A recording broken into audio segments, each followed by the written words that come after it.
Պարոն Միքայելյան, այսօր վանդրություններից ինչ սպասումներ ունեք։ Կանցնեք խորհրդարան, գաք խորհրդարանի չեք ինչով եք զբաղվելու։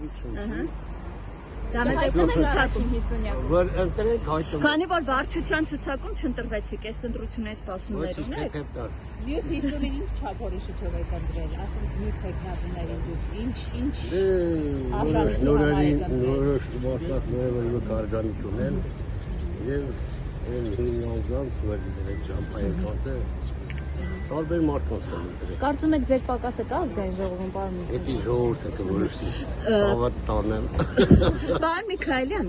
Սուրեն Պապիկյանը հրապարակել էր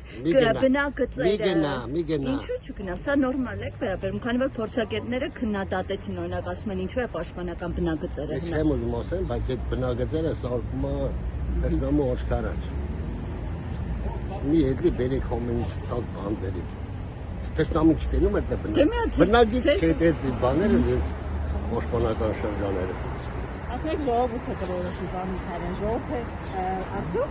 մեծամասնությունը ժողովուրդը կտա ձայն քաղաքական պայմանագրեր ձեզ։ Ես չեմ Ինչու պետք է դա, օրինակ ինչու պետք է ժողովուրդը քաղաքական նրա համար որ ինձ հիմա հարց է տալիս, ասում մի քաղաքական, եկեք ընտրությանը մեկ է։ Դա շրջանալներն են։ Եկեք կամաց սկսենք հարցալ։ Պարոն Միքայելյան, համ քաղաքական գործունեություն եք ուզում, համ մասնակցում եք ընտրություններին, համ ասում եք քաղաքական հարց։ Սիրտը չլեցվի թե տակ։ Եկենաց